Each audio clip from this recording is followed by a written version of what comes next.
Welcome, everybody. Joe Tonalki here with ECRM, and I want to thank you all for joining us this afternoon for this workshop. So, suppliers are here at Global Market looking to get their products on the shelf. But once they're on the shelf, that's when the real work begins, because then you have to get those products off the shelf and into consumers' baskets.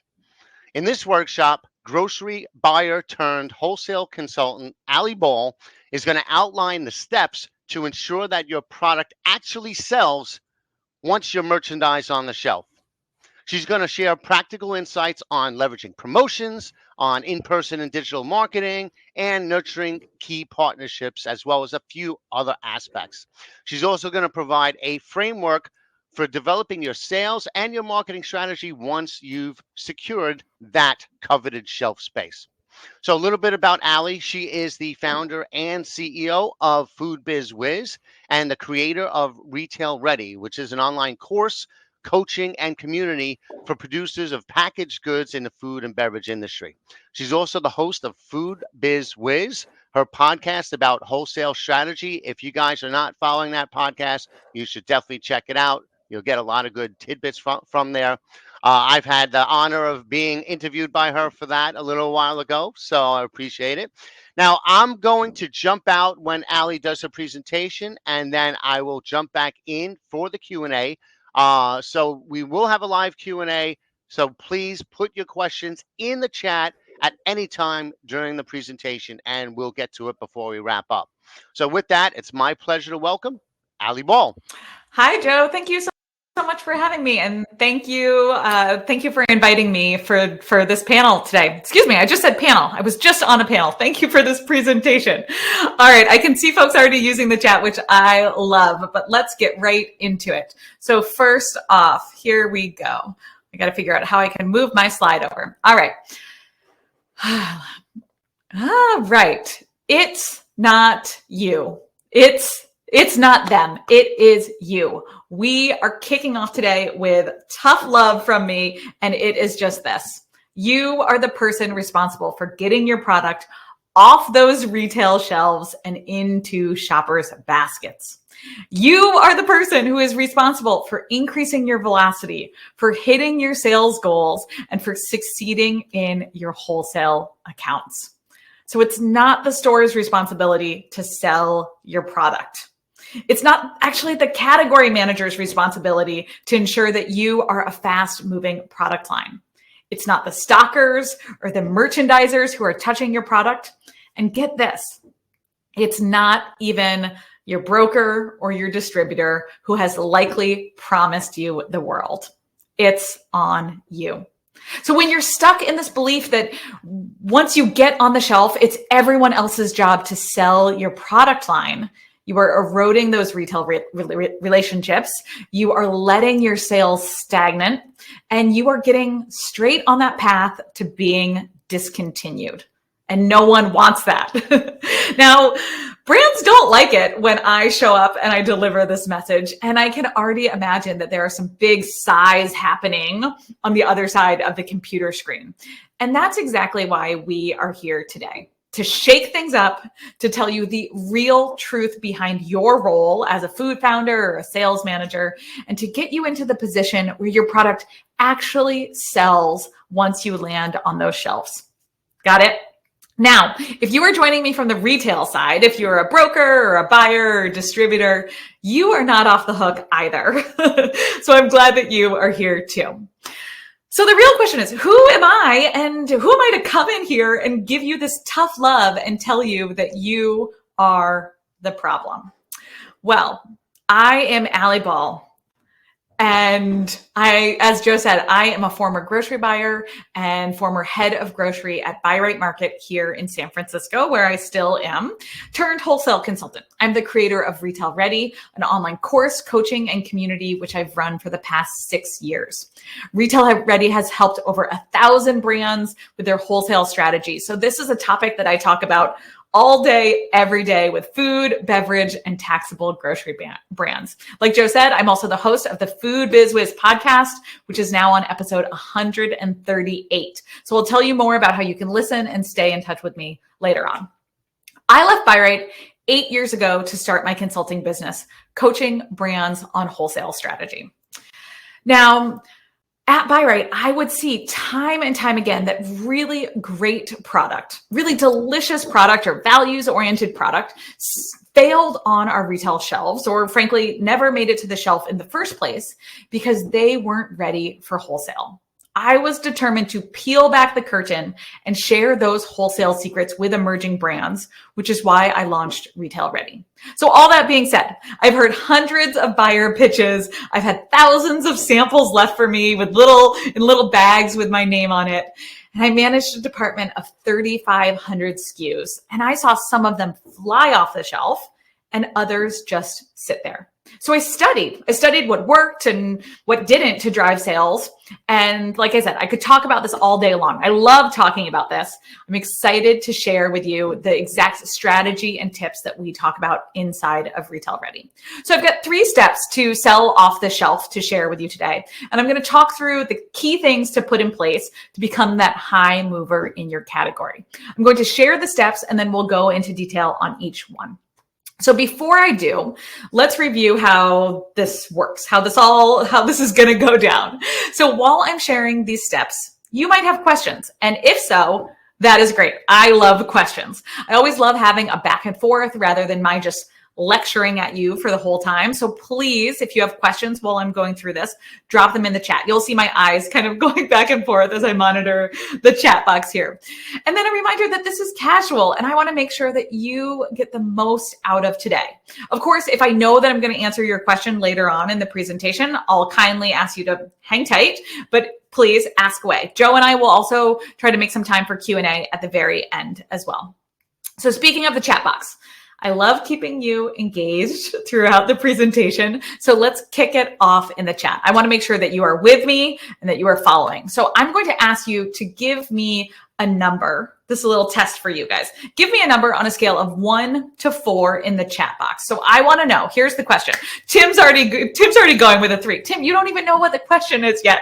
Okay, here's my question. How confident are you in selling off the shelf once you land a new account? So 1 is help me, Alli. That's why I'm here. And 4 is like, hand me the mic, Alli, move on over. I'm a category leader. Okay.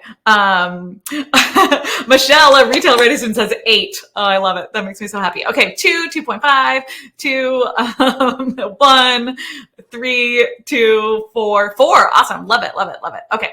Gosh, you guys are doing it. Okay. Clearly, hold on. I need to mute my chat notifications. There we go. Okay. So I don't get those bubbles. So it looks like you guys are in the right place, right? We've got some 1s, 2s, 3s. I love these 8s that people are giving me. It's wonderful. So let's dive into these steps. You guys are ready for it. So step number 1. So we're going to go high level and then we're going to get into it. Step number 1 is shift your thinking. Step number 2 is the coordinated kickoff. And step number 3 is constant, gentle pressure. So step number 1, shift your thinking. We've already kicked off today's presentation with my tough love that is your responsibility to drive sales once you're on the shelf. And I want to dive a little bit deeper into it here. So remember, when you are stuck in this belief that once you get on the shelf, it's everyone else's responsibility to drive sales, everyone else's job to sell your product, you are eroding those retail relationships and you are getting on that path to being discontinued. So what does it look like when you are stuck in this belief? I want us to be really honest with ourselves here and self-identify. I'm not going to make you put it in the chat, but just think about if this might be you. What does it look like when you're stuck in this belief? You are a brand who doesn't have a well thought out marketing strategy that you execute with every new account. You might be a brand who has no budget for promotions. Maybe you're a brand who doesn't prioritize staff education. You just let that piece drop. Maybe you're a brand who just doesn't do demos. Maybe you haven't thought through how you can drive trial on the shelf. Maybe you're a brand who doesn't have a system for following up with accounts and ensuring that they are reordering. So you, in short, when you're doing any of those things, you are doing only half of your job. So in step number 1 here, shifting your thinking, I'm asking you to shift away from thinking that it's the store's responsibility or the broker or the distributor's responsibility to drive sales for you. So instead, here's what I want you to think. We all have the same goals. That's it. This is this new magic phrase that I want you to bring with you. So let's practice, okay? Solidify this new thought with me here in the chat. I want you to type out this phrase. We all have the same goals. I see typing starting. We all have the same goals. Or you could just give me a heck yes. You can just give me a heck yes in the chat. We all have the same goals. We all have the same goals. Yes, yes, we all have the same goals. Heck yes. Yes. Okay, awesome. So heck yes, that buyer wants to sell more product, right? Duh. I mean, heck yes, your distributor wants you to move more cases. Heck yes, your broker wants to see reorders. We all have the same goals of higher sales, right? So the faster that you can recognize this, that we are all working together for the same end results, the faster you are able to see this as a partnership where everyone works together to achieve that goal of higher sales. So the sooner that you can stop seeing the wholesale buyer as the gatekeeper to your success, I know some of you think that. So you think they're just someone who you have to wrangle or someone who doesn't really care about you. The faster you're able to shift your thinking and show up as a smart, respectful, collaborative brand that I know that you are. So with this new thinking, I want you to see your wholesale relationships as just that, relationships. They're relationships that are based off mutual trust and respect and understanding and the recognition that we all want it to succeed. We all have the same goals. So once you recognize this, you are ready for step number 2. So without shifting your thinking, it's always going to be a me versus them attitude, right? You're always going to feel like you're pushing this boulder uphill and you are bound to be resentful, right? I'm sure some of you feel that. Resentful, confused, or feel like you are just spinning your wheels. And again, no one wants that. Okay, so let's move on to step number 2. We've committed to shifting our thinking. I see so many heck yeses and so many confirmations in the chat. Absolutely. This is why I get into stores. I continue to hustle, and everyone I land into retail space, I keep marketing. We all have the same goals. Okay, awesome. Great. Good chats here. Okay, here we keep going. Step number 2 is the coordinated kickoff. Now, I know that we are here to talk about how to sell off the shelf once you're there, but we can't talk about selling through without talking about the kickoff. So your ability to have a high selling product with sustained success has everything to do with how you launch into new accounts. So success does not just randomly happen. It is planned for and it's executed. Winging it is not the way to run a business. I mean, I know, I tried that in the first few years of my business. It doesn't get you very far. So how do we execute the coordinated kickoff? We do everything in our control. Again, we are using this mindset that we are responsible for those sales to get the store, the stalkers, and the shoppers fired up about our products. So store, shoppers, stalkers. So there are a million different ways to do this, but I'm going to highlight a few that I preach inside of Retail Ready. So we have a cheat sheet inside of Retail Ready that we call the Reorder checklist, and it outlines this exact process that I suggest our students use, ensuring that you are following the same exact steps with every account. So I want you to make your own reorder checklist so that you stop winging it with every new account and that you have this coordinated kickoff that works. You, frankly, are too busy to remember all of the moving parts of launching into a new retailer. And inevitably, we drop the ball somewhere. So we want a system that we create thoughtfully and intentionally, a strategic system that we can follow over and over again, ensuring that we get those reorders. So we want you to land that new account, open up, literally like on your computer, open up your reorder checklist and follow the steps for your coordinated kickoff. So in my mind, the kickoff lasts about 30 days. So you go all in with your launch, knowing that you'll get to step number 3, constant gentle pressure, after that. Now, I'm going to be honest here, and I'm going to tell you that you aren't going to write out your reorder checklist alongside me here today in the next 5 minutes. That would not be wise.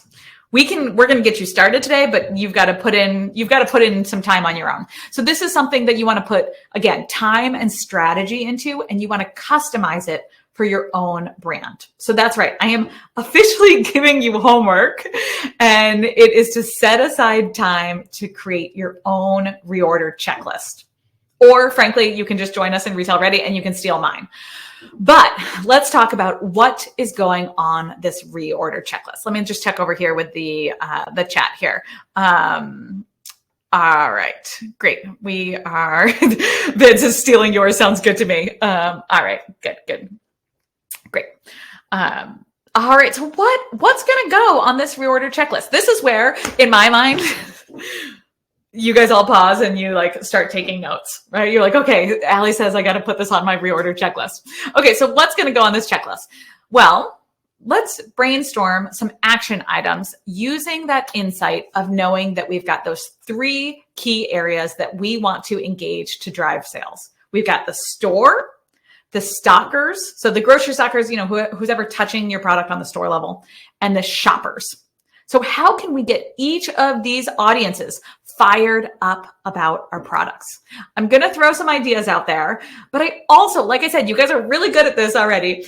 I want this to be collaborative. So this is where I'm going to ask you again to chime in the chat. So I'm pretty sure I've got the ability to save this chat after this presentation, and you might have the ability to, we'll see, but I want this chat to be filled out with great ideas after our presentation that I can send your way. Okay, so how can you fire up the store? So again, we are looking at this through the lens of how can I be a great partner at the store level? How can I kick off this relationship with the store to drive sales? So I've got some ideas here, but I want to know what your ideas are as well. So how can you get the store fired up about your product line?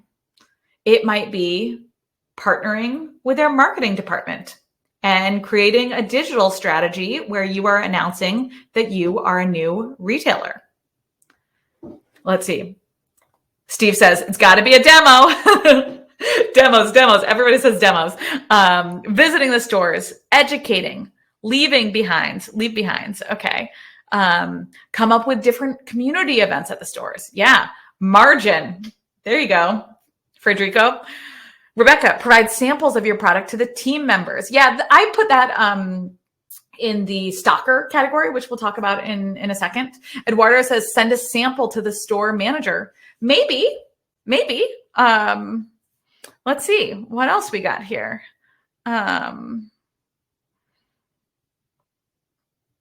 Okay. Good questions in the chat. Okay, I will come back to these. Michelle, that was a great question on distributors. So partnering with them through demos, doing community events, making sure that they've got healthy margin where they want to bring in your product.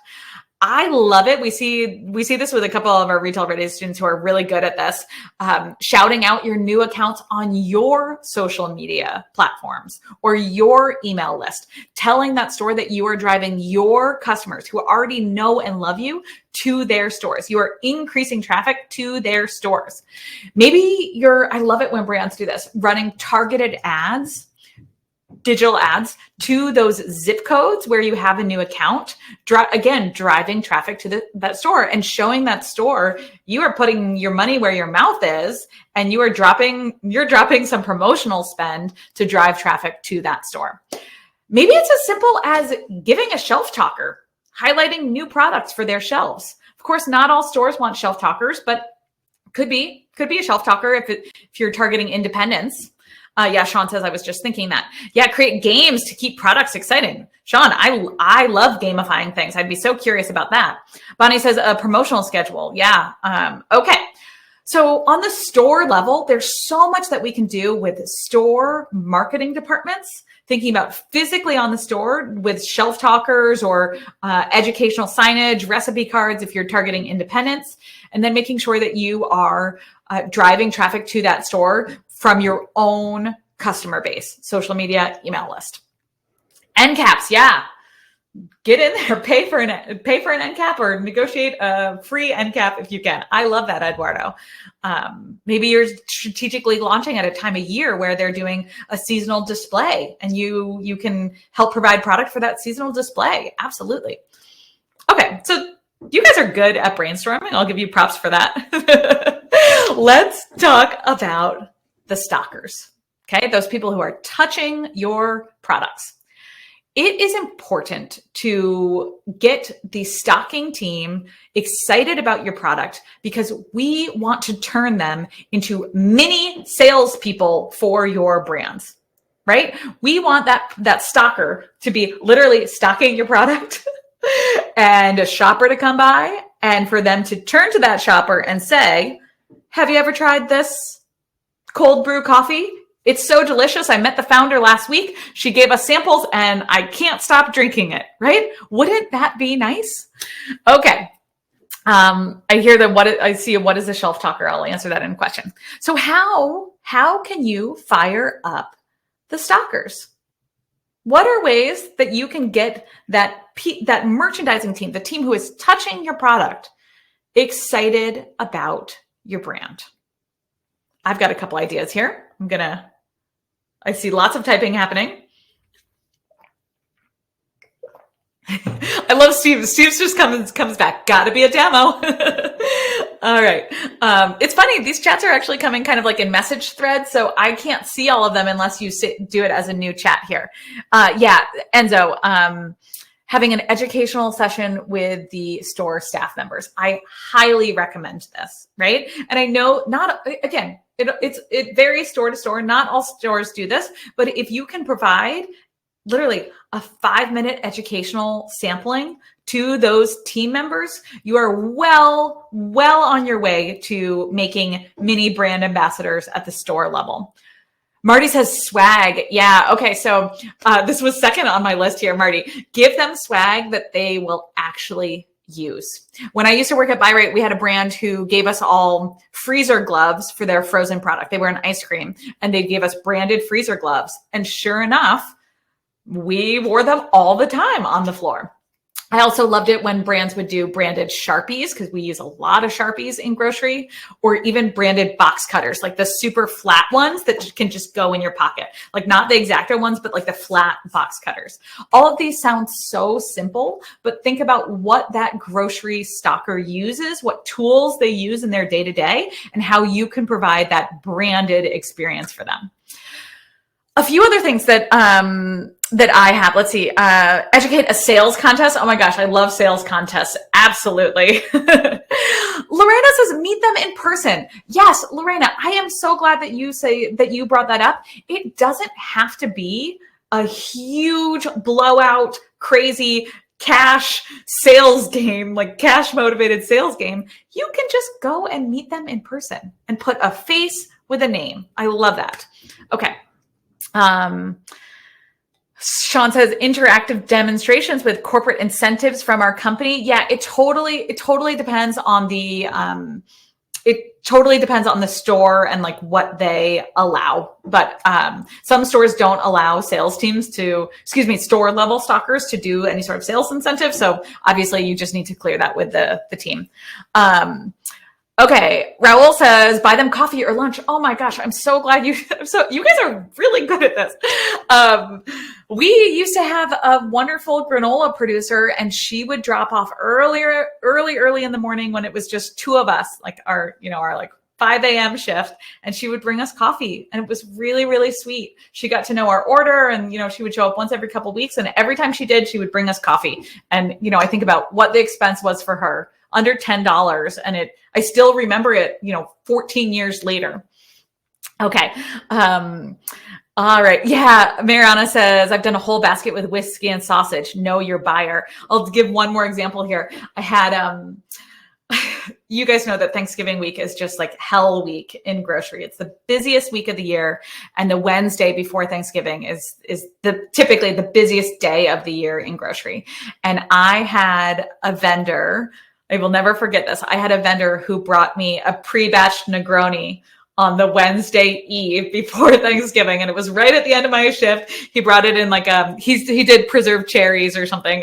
And, or like some sort of garnish. Maybe it was preserved like orange peels or something, but he made me a pre-batched Negroni, a cocktail in a mason jar, and gave it to me like right at the end of my Thanksgiving shift. And it was the sweetest thing, right? So these tiny little touches on showing up as a person behind your brand can really, really make a difference at the store level with those stalkers. Okay. I've got a couple other things that I want to make sure we don't miss in the stalker portion here. Other things that I think are really effective are offering to stock your products on the shelves yourself when you do a delivery. They won't always want you to do this. Of course, like we have to make sure that we're thinking about rotation and making sure that we are operationally sound on the grocery sales floor. But sometimes if you've developed a good enough relationship, stocking your products for them is very helpful. Two other things. One, pay attention to the stalkers, to the merchandisers when you demo. I think I've got a whole module on this inside of Retail Ready, but one of the most important things to realize is that the true points of doing demos, the real reason to do a demo is to connect with the grocery staff, with the store staff, and the buying team. Sure, we want the shoppers to taste our product. Yes, there is an advantage to that, of course. But what we really want to do is make sure that everyone at the store level has the chance to taste our product. Okay. Janine says, what kind of demo? Yeah, so a demo like where you are literally on the retail floor and you are sampling your product to customers, right? And so typically what happens is then like a stalker walks by and you see a customer and you're like, I got to pay attention to the customer. And yes, that is true, but we want to pay equal attention to the stalker teams who are going to interact with your product long after your demo is over. Janine says like Costco. Yeah, sure. I mean, it doesn't even have to be like as elaborate as that, but most stores are starting to do demos again. As we kind of emerge or loosen up some of the COVID restrictions. And then finally, giving them samples. Yeah, even if you can't do staff education, what you can do is when you ship an order, that opening order regularly, you can provide samples for the staff just to make sure that they have actually tried your product. I always advise that you have it really clearly labeled, that it's samples. You don't put it in the retail packaging. You don't want those samples to end up inadvertently on the retail shelf. You want them directly in the hands of the sales teams. Okay, you ready to move on for the shoppers? Last thing I'll say here, I wanted to answer the question, what is a shelf talker? Shelf talker is a little sign, laminated. It's between the size of a business card and an index card that hangs below your product on the shelf and describes what your product is. So it can either be attention grabbing, like the best cold brew I've ever had, or it can be educational, like this single origin cold brew is made from beans from Guatemala, where we source with local growers and blah, blah, blah, blah, blah. Educational or eye-catching. Okay. Can I keep going? Give me a yes. Give me a yes if I can keep going here to the shoppers. Okay. Eduardo, how do you get samples to the stalkers? Yeah, literally give it to them on delivery. Janine, you say, I don't understand, but you're going to have to give me a little more information on what you don't understand. I'm happy to clarify something for you, but tell me where you're lost and I'll make sure that you get back on track. Okay. Give me a sentence rather than a single word, because I can't quite follow you. Okay. Let's talk about these shoppers. Okay. How do you engage with the shoppers? We want all of the shoppers to look like this slide, right? Where they're just like running to our products. Okay. So how do you fire up the shoppers? Let me know in the chat box here. Obviously, you can run a promo. This is the number one thing. And it is so cliche. And I hate that this is the number one piece of advice. But if you want your product to move, if you want people to buy your product, if you want people to try your product in the first place, a promotion, that is a sale, is often the way to go. Yeah. Okay. A discount, digital coupons. Absolutely. I love digital coupons, promotions. Let's see. Discounts. Yeah. Geo-targeted ads, social media, experiences. Yes. It's all the same. You guys know this. Run a promotion, do a demo. We've talked a lot about demos. Connect with them offline and online. I really think about it as this multi-pronged approach. We need in-person and digital marketing.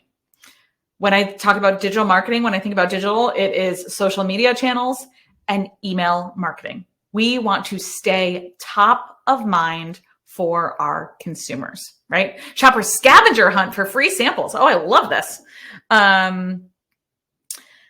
All right. Kimberly says, do you have pre-shelf advice for new startups? Kimberly, I'm going to point you to my podcast or Retail Ready after this presentation. We've got lots of great resources for really early stage brands as well.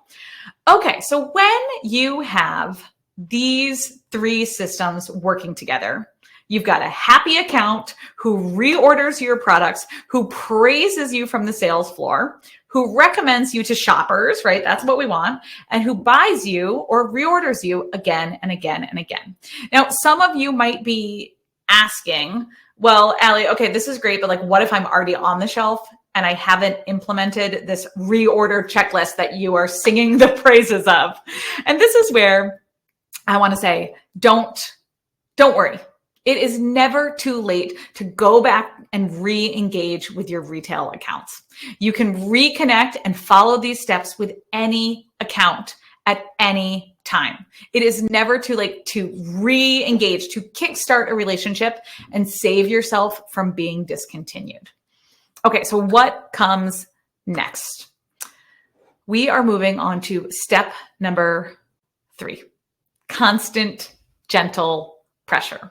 So again, we know that this is where sustained work comes in. So it's one thing to get on the shelf. And like we said, it's a whole other thing to get off the shelf repeatedly and into people's homes and onto their tables.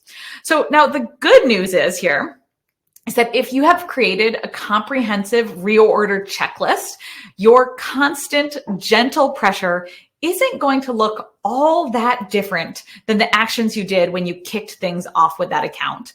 But they're going to be less of one big concerted effort and more of that slow burn. It's a slow burn where you're nurturing your relationships, where you're connecting with your consumers and you're implementing your marketing tactics to hit your overall strategy of increasing velocity. So you likely remember that I said the kickoff period was about 30 days. Now, I view this constant, gentle pressure as being never ending. It is never ending. And it's something that you check in on quarterly. It's a quarterly focus for you. So I always want you to ask yourself, what can I do this quarter to nurture my accounts? So there are 2 important things that I want you to know about this step. And the first one is this. If you build it, they will come. This is the worst business advice that I have ever heard. If you build it, they will come. So there's no such thing as set it and forget it in our industry. There's no such thing as passive income in our industry. If there were, we would just spend all of our time launching products and then like laughing our way to the bank. I don't know about you, but I have never seen a product succeed without a marketing plan to support it. So with that knowledge, I want you to recognize the importance of nurturing these accounts and providing that constant, gentle pressure on your accounts and on your consumers. So you want to stay top of mind. You want to be the staff favorite. You want to show up as a committed, loyal partner in these retail relationships. So that's number one. This is the first thing that I want you to think about with this constant, gentle pressure. And I've got a second message, but I want to just make sure. Rebecca says in the chat, I love that movie. Yes. For those of you who have not seen A League of Their Own, one of my favorite movies growing up, Tom Hanks gives us this business advice. If you build it, they will come. Horrible. Do not trust Tom Hanks with your business advice. Sean says, you're so right. Yeah, Tim, you're spot on here. I'm so glad you asked this question. Does constant gentle pressure apply to buyers pre-sale and post-sale? Yes, absolutely. We preach inside of Retail Ready that you are putting that constant gentle pressure on those wholesale buyers until you get a yes. We design the strategy. It's every 2 weeks. You are following up with that potential new account until you get that yes. Okay. Flo's Tasty Treat says, I was so happy when I got into ShopRite, but my product hasn't moved and it's been discouraging. Yeah, Florence, I would recommend that you think about this reorder checklist and make it a priority to re-engage with that account. Think about what you can do. We brainstormed a ton of stuff here. What can you do to start moving product off the shelf? Field of Dreams. What did I say? A League of Their Own? It's Field of Dreams. Field of Dreams. Was it Tom Hanks? Oh gosh, we're going down a bad rabbit hole here. Okay. All right. You guys are funny. Okay. All right. Kevin Costner.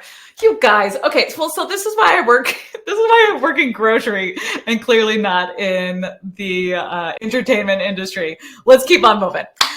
Oh, you guys are funny. Okay, so the second message that I want to give you here as you think about your marketing plan is that as you think about developing a marketing plan that's rooted in constant, gentle pressure, it's this. You guys ready for it? Hold on, my screen is frozen. Come on. There we go. You do you. I also call this good for them, not for me. So what do I mean by this? It might look like this. Good for the brand who wants to pay for the billboard in Times Square, but that's not for me and my brand. Or good for the brand who wants to demo every Saturday morning, but that's not for me. Good for the brand who is really leaning into influencer marketing and who is running paid ad campaigns, but that's not for me. Or good for the brand who seems to be constantly on sale, but not for me. At the end of the day, when we think about designing a marketing strategy that builds trust and repeat sales, we want to design a plan that is realistic and executable. This is important. Realistic and executable by you. So how wonderful is it that that other brand has a huge following on TikTok and seems to be constantly pumping out hilarious videos over there? But if you don't have the bandwidth, the budget, the skills, or frankly, the desire to do that, then you skip it. So back to that question. Let's go back here. What can I do quarterly to nurture my accounts? What can I do this quarter to connect to the store, to the stalkers, and to the shoppers? Again, this is where I put it back on you and tell you that this is the strategic work that needs to be done for your brand. It's going to look different for every brand. So before I look over in the chat right now and see someone who asked me, okay, Alli, not looking yet, how often should I do a promotion? And is 20% off enough? I'm going to remind you that you need to do you. So sure, I can tell you that 20% is enough, but if you only have the budget to do 15% off for your quarterly promotions, you got to do you. So I want you to schedule a time to sit down, to use that framework of store, stalker, shopper, and bullet point out what you can commit to doing quarterly that keeps you top of mind with each of those groups. So again, likely it's a combination of in-person and online digital efforts that lead to growing trust and growing sales. So tell me in the chat, what marketing tactic, sales tactic immediately comes to mind for you? So we are not reinventing the wheel here.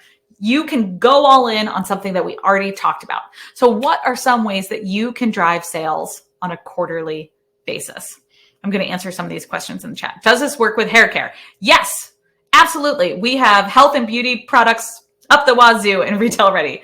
Absolutely. This strategy works for any consumer packaged good business. Okay. Let's see. BOGO. Yeah. Buy one, get one free. Totally. Especially if you want to like move velocity, Mark. Absolutely. A buy one, get one free is really great. Paul's going to get into social media. Awesome. Janine's going to do in-store demos. Enzo says promotion and in-store demos. Oh yeah. Teresa. I read pet. Press releases for your pet care company. Yes. I love it. Absolutely. Carrie says, yeah, we do scan downs or off invoice. Yep. Smart. Again, just like another type of promotion there. Perfect. Okay. Great. Business reviews. Federico, I'm curious what you mean about business reviews. What are you going to do there? Okay. Great. Good job, you guys. A recipe contest. Maybe. Yeah. I mean, these are all great ideas. There are so many ways in which you can engage your accounts. And it really comes back to this idea of you figuring out where your unique strengths are as a business and what you can offer to your stores. A scan down is essentially like scanning and there's a discount associated with it. So there's many different types of discounts that are done at store level, and they have different ways of getting the discount and different ways of invoicing you, or like who pays for what discount when. And that is a whole other, Joe, are you hearing this? That's a whole other presentation that we can do at some point. Tim says, yeah, paying to be on the Grocer Weekly newspaper. Yeah. I also think that there's so much opportunity for getting in with the marketing department at the store level. Those marketers want content, right? And if you can collaborate with them and give them content and make it easy on them to highlight your brand, absolutely. Okay. Have a new product event. Yeah, sure. Work with a buyer to discuss topics like sustainability. Absolutely. If your product is at all, can be connected to any sort of value or like time of year or some sort of promotion that they're doing in store, even like an Earth Day related product or Mother's Day or fourth quarter, like whatever it is, thinking about the timing of your product and the sales cycle of the year is super smart. Okay. Let's see. Great.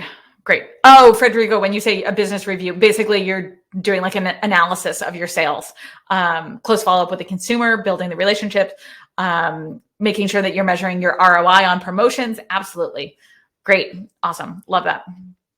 Okay. Let's keep going here. All right. So you guys, I just want to say again, you guys totally have this. You didn't need me here to tell you what to do. There's so much knowledge here among you guys. There's so much great stuff that Sean says, sure, we did. There's so much great stuff that was already in your head. It's just about teasing it out and putting it down on paper. Okay, so it is about creating a system that you are going to do for each and every account. And again, not just winging it. That's what we want to move away from. All right, so let's start to wrap up here. I'm going to recap what we covered. I'm going to tell you how you can keep in touch with me, and we will just make sure that we have answered any lingering questions here. So today we talked about our 3 steps to sell off the shelf. So the first one And this is where you guys, at the beginning, you're like, who is this Alli lady? I don't like her. I told you that you needed to shift your thinking. So first, we agreed, or maybe I just told you, that it is your responsibility to sell off the shelf. And yes, that news can be frustrating. And yes, we can feel massively annoyed when the stores and the brokers and the distributors don't take 100% of the responsibility here. But until we fully accept this, we'll always be relying on somebody else for our success. I don't know about you, but that doesn't feel good. I don't want to put my business success in somebody else's hands. You guys know what the quickest way to success is. It is taking full responsibility of it. So then step number 2 was the coordinated kickoff. Here we realized that the first 30 days can predict the next 3 years on the shelf. And we've got to put a system in place from that very beginning for getting started with a bang and getting momentum right as we launch into a new account. I encourage you to use that framework that we use inside of Retail Ready and the idea of the reorder checklist. So you've got a method in place, literally a checklist for every new account that you land, and a framework for re-engaging with your stagnant accounts right now. And then finally, number 3, we talked about constant, gentle pressure. We realized that relying on that field of dreams advice, if you build it, they will come, by Kevin Costner, that advice is not serving us here. We've got to make a quarterly effort to connect with those accounts, to try out and measure our marketing tactics. We try them out, we measure their results, and then we rinse and repeat quarterly. So I can't say it enough. You guys know this. Your success has everything to do with how you show up as a respectful, reliable partner for your wholesale accounts. And that starts with you. That starts with you. So as we wrap things up and turn over to our Q&A, I invite you to keep in touch with me. If you need support around these things, come and join us inside of Retail Ready. So I'll link up our waitlist in the chat. You can always choose, you can bypass the waitlist. You can choose the quick start option after you submit your email address for the waitlist, and you can jump into Retail Ready as soon as you are ready. So we would love to see you in there. I've also got my Instagram up here. That is where I spend most of my time. And so if you send me a DM, tell me you're watching this, I'll give you some free resources. I'll link up a podcast episode for you. However I can get you resources that you need, just let me know. All right. With that, Joe, should we do some Q&A?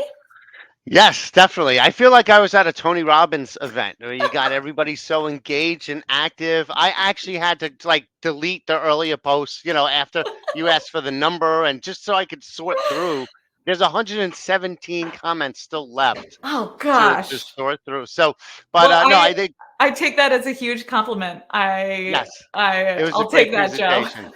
and we know you're not an expert in movies, but no, as long as no, but great job. I really love the engagement with everybody. They provided great answers. Yeah, they did. And like they said, sure, a lot of people know a lot of these ideas, but the way you kind of tied it together, put together a framework that can be done, keep it front of mind and keep it regular and keep it going. I think that's the real important part. And I know a couple people mentioned, I'm going to dig into these questions. Okay. I know a few people mentioned social media, and there was one in particular with the hair care. And it brought up something that I just wanted to note is that I've seen a lot of successful brands where, and this plays into a lot of what you were talking about, is where the brand owner actually made themselves into a kind of social media celebrity within their space. Totally. And then one great example in the hair care space, because I've interviewed him about this, is Pacino's signature line. So he was a celebrity barber when he was younger, started launching products. In fact, he launched them at ECRM. But what you were talking about before about the shout outs, right? He's constantly giving shout outs to every new store that he goes to, and he's got like 800,000 followers on Instagram. So he's at a different level, but it doesn't matter if you have 10, if you have smaller, but what he does is he plays back and forth. Not only is he getting the stores involved in his social media and sending people to those stores, but he's also giving his customers, Totally. consumers shout outs. He's Totally. reposting, encouraging them to post um, on social media using his products, and then he puts them on his stories. So you can, throughout all of these steps, the launch, and then the kickoff, Yep. and the gentle constant Constant gentle pressure. Yeah. you could always get it going back and forth, back and forth. And it just, it makes the store feel good. You can highlight those stalkers. Yeah. You can highlight, use that Totally. content. And then the other thing you mentioned about content is so important. You're right. A lot of people are overwhelmed. They don't have time to create content. Yeah. If you can, as a content person, I know if you can create content for them, that's good content that they don't have to create, they will eat it up. Yes. So, Totally. yes. Totally. So Yes. with that, and yeah, I guess me and you have some more topics to dive deep I mean, into in the future. Totally, right? Like, we could do a whole presentation on types of promotions for retailers. That would require us to do like live math on Zoom, which is one of my all-time no's. Okay, But me neither. So yeah. but I think there is, what is really important is remembering, Joe, I think it's going back to that idea that if you get into a situation, Mhm. we talk about this a lot in Retail Ready, but if you get into a situation where you're pitching to a buyer and they say, can you do a scan back? Can you do a quarterly scan back? Mhm. And you're like, I don't know what they're talking about, right? Like, this was me when I was a young grocery buyer. Like, I didn't know, no one knows the like vocab of grocery. It's a foreign language here.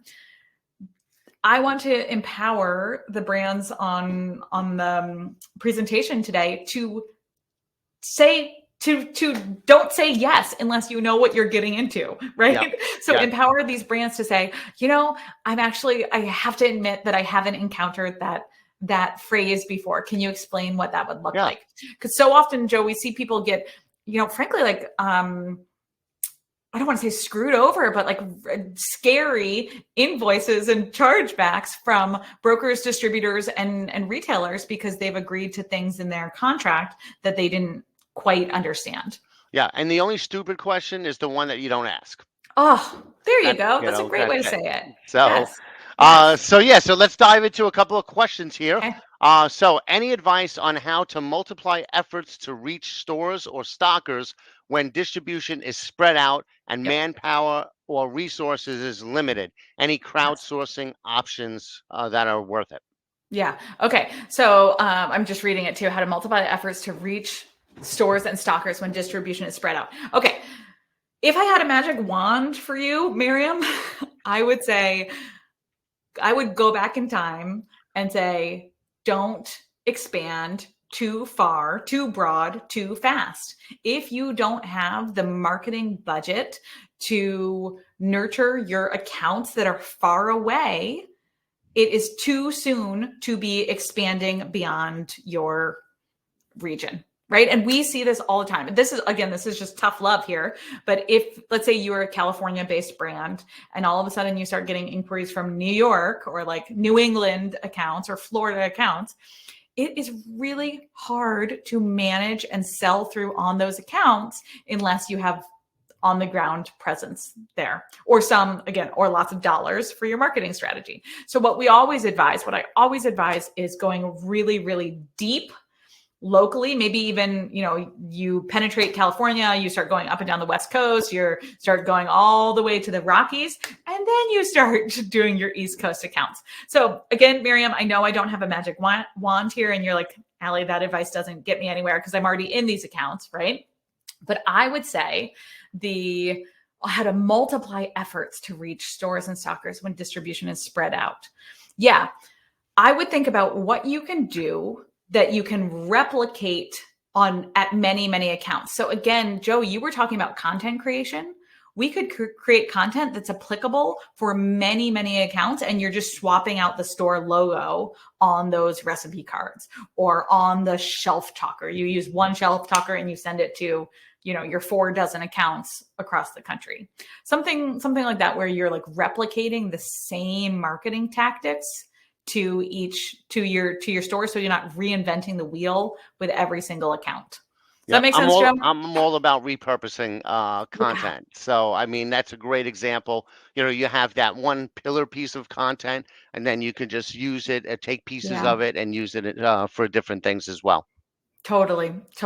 I mean, this is tough advice though, because it goes back to your bigger sales strategy and your expansion strategy, and how quickly you can grow on a limited budget. And typically we see that it's easier to stay as local, whether that's regionally or like state, in your state, or depending where you are, as long as possible, going really, really deep in your region before you're shipping products, all over North America. Then again, you could also flip it and use it to your advantage and turn it into a roadshow where you leverage social media and you kind of like have it mapped out and like let them know in advance you're going to be here, to turn it into an event every time you show up at one of those locations. So it's like this way they're waiting, they're looking forward to you coming. They're going to help generate the excitement. Get a logoed van or something. And, that's what I was thinking. Parking lot. I mean, and Miriam's like, Joe, I just told you I didn't have a budget. And you're like, get a van wrap. All right, a little logo. Get one of those magnetic stickers for the van. Exactly. But but something where you can use the resources you have. If you have a car or you have something, and try and generate it, on like a grassroots kind of version of it. Totally. I mean, and I do think that Joe, you were spot on there with social media marketing, and not even saying that you need to lean into paid advertising yet. I mean, I've got whole other thoughts on that, but you could create, again, for free, influencer marketing program for your products. And Miriam, you could make sure that you're targeting influencers who are local to the region that you're trying to drive sales in, right? So it's pictures of them going into Whole Foods and snapping selfies with your products. It's pictures of them buying at their corner stores and going home and creating meals with your product line, like whatever it is. And that doesn't have to be paid influencers. It doesn't have to be paid ad spend. Like there are lots of ways that you can do it without any expense other than your time and your creative energy. Yep. So here's another one. Well, it says, do you have pre-shelf advice for new startups? I'm assuming she's talking about before you get on the shelf. Yeah. So Joe, that's a whole nother. It's a whole other thing. And I will say, inside of Retail Ready, we require brands to already have their production sorted out. But we have brands who come in with 0 wholesale accounts, and we have huge brands who come in with 10,000 wholesale accounts who want to figure out like what's working now in our industry. So we really run the gamut in Retail Ready. But as soon as you've got your production dialed in, because I'm not a food scientist, I'm not like a product developer, nor do I want to be. As soon as you know like how you are going to actually make your product, you're ready for Retail Ready.